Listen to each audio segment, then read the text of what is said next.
folks. Good evening. Hello there. Well, let's go. Welcome to Funny Beans. Go mental. I'm Ken. I'm your MC, your compere. Oh, please be a chicken for me. Can you do a chicken? Be a chicken. Let's go. Go on, be a chicken noise. What's your name? Dragana.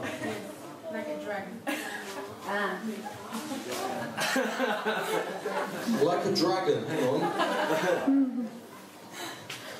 Dragatron. See, look, we've got mentalism going on here. I knew that Dragana would be here tonight, so I bought a book especially for her. It's called The Dragon's Throne. And I just made that, I just visualised that there for you. Can I have an applause for my mentalism there? Do you see that? That's probably how he got his balls, and him, and your father. That's how. My favorite movie of all time, it's a movie called Raging Bull. It was directed... Okay, that was a big coincidence, I swear. Because you see, I'm from Mexico. Tacos! Don't be racist. Literally. I hate you right now. No, please. Just shut up. I already consider you a racist. I'm glad you all came here to hear talking about my balls and about my country. And even you, racist lady, I appreciate you. And so I'm done. Shut up. Thank you very much. I'm done. Hi everybody, how's everybody doing? Yeah. I won't make you.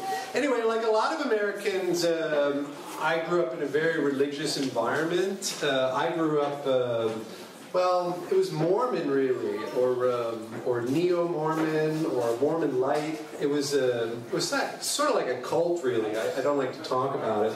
And if you look at the golden plates with the glasses, you see the Book of Mormon, which became the basis of a whole religion that said that you can practice polygamy and have multiple wives, and you can wear special underwear when you worship in the temple. We all learned about this stuff when Mitt Romney was running for president.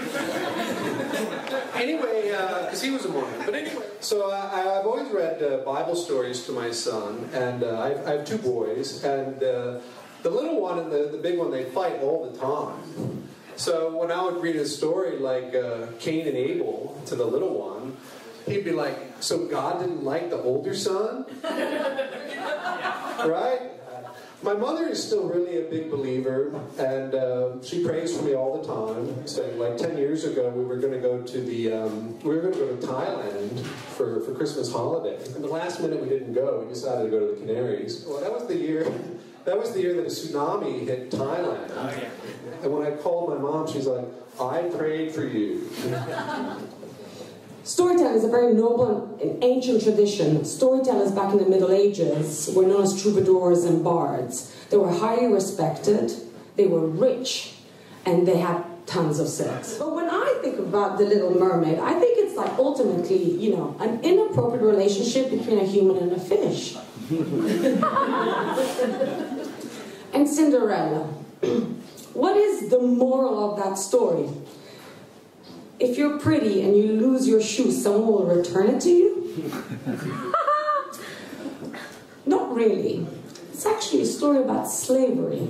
Her stepmother makes her cook and clean all day, and then she's not allowed to go to the party. It reminds me of my teenage years. Likewise, wouldn't it be great to sleep all day, like Sleeping Beauty, only to wake up to meet a hot rich guy? Yes, yes.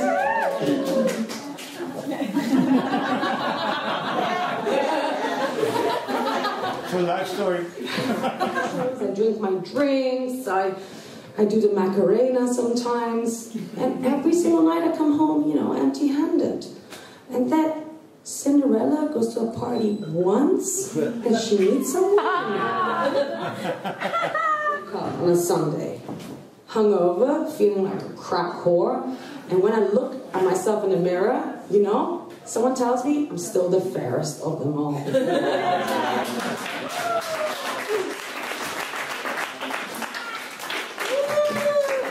Thank you, thank you. Thank you, Mom. Thank you, Mom. Yeah. So, my name is Kor Hoebe, and I'm a tour guide in Amsterdam. My name is Kor. It's like hardcore. If American tourists, they ask me like, the women ask me like, hey, but there are also male prostitutes? Yeah, I say yes, my phone number is 0623235678. Write it down, brother. And 2 years ago, we had a queen, and now we got a king, and the queen, she didn't die. So what happened? She abdicated her power to her son. Now, if you know something about her son wasn't that popular when he was a prince. His nickname was Prince Pils, and he's Bear, so his nickname was Prince Bear. And 100% of the men didn't find him attractive, and only 8% of the women thought he was attractive because he looks like a lesbian. And he's very lucky with his wife, because his wife, she comes from Argentina, and she's called Máxima Zorgueta.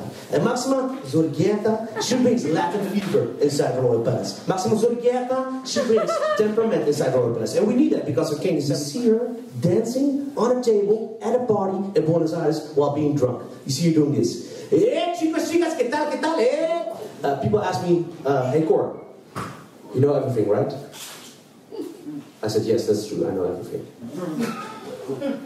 Can we go with you? One lady who comes up and she dances, but then sexy, and she plays with herself a little bit, gets a string out and throws it into a Chinese man.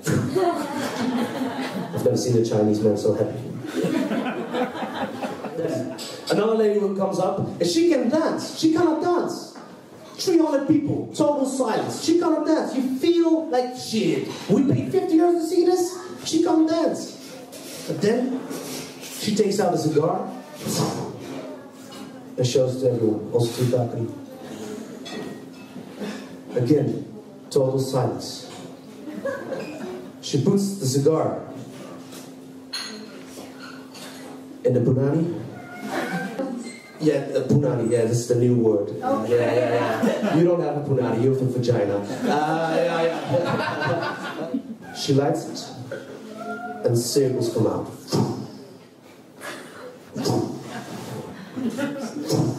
It was like a 3D show. Eventually, she made like an Audi logo. Polonaise. And make a little bit of music.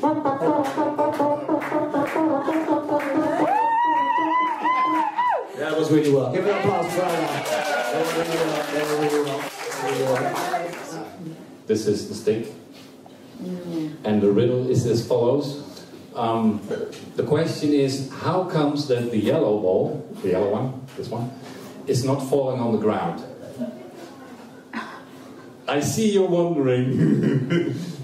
Me too. Anyone? Can you say that all again? Okay. No worries. Slowly.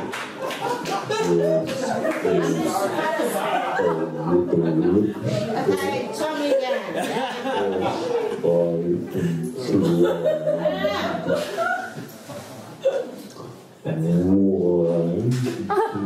Tell me again. I missed that. I didn't do anything. You didn't miss anything. It's just a riddle stick. Right, start again, yeah? Right. It's going to be a long evening. So, to be brief, how comes that the yellow ball, yellow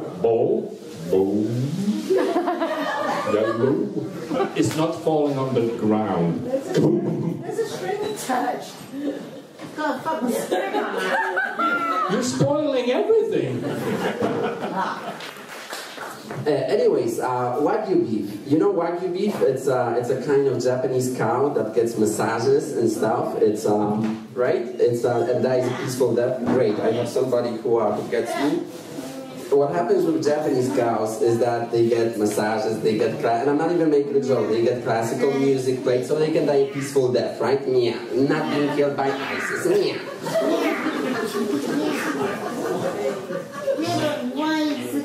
I'm glad this is finally taken off. Thank you. I'm glad you're here. Okay. So, there's a burger bar, the Butcher's Burger, which figured out a way to, you know, come up with a better Wagyu beef, like ultra Wagyu beef, because they're Japanese cows. It's not just they get a massage, they get a sexual massage. So, in a way, it's a sad story because the cow still dies, but it has a happy ending. She didn't get it. And that would help. The famous comedians, they're going like, oh, Bill Cosby was your idol. Yes, he was my idol, but you know, now he kind of did that crazy shit. No. Okay. Right? Yeah. Thank you so much. Yeah. May I ask you a question? I'm sorry, everybody, but I have one question. Do you know Bill Cosby personally by any chance? No, that's fine. We're not going to use that story. That's cool.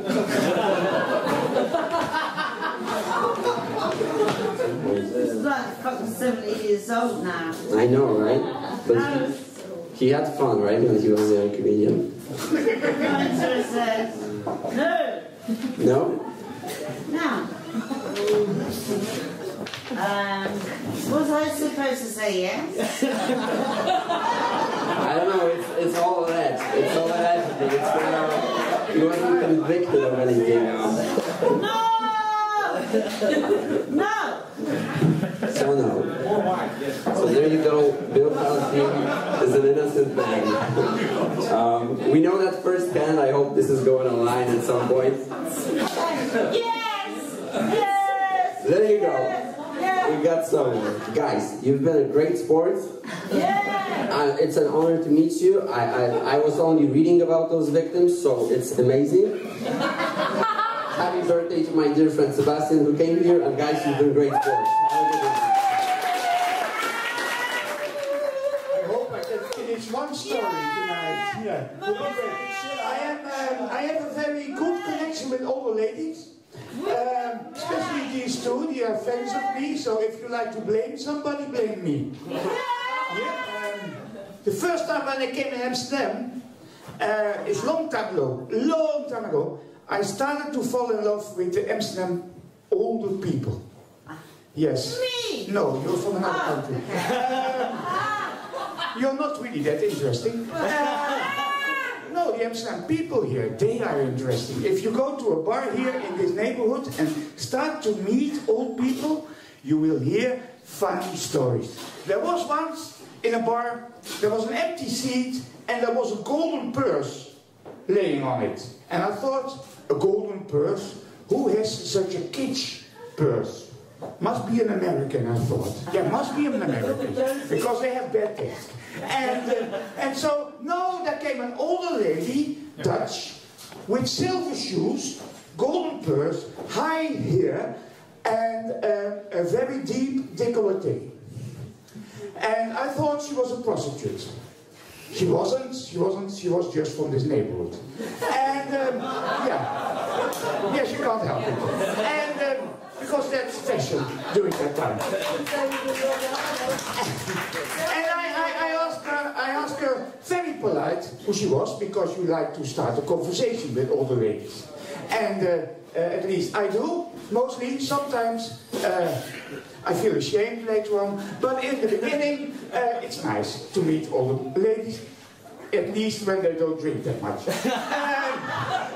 Yeah, then they are funny. If they are drinking too much, not.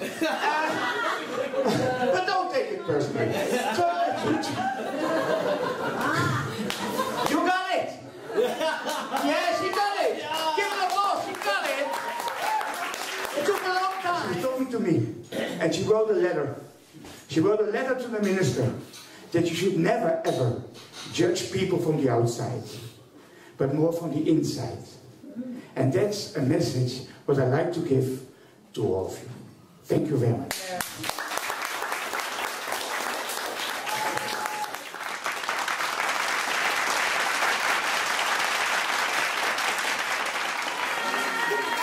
2,000 people on the bell. And Woody. Oh, Chip Beckler. Come on, Josie. Come on, Josie.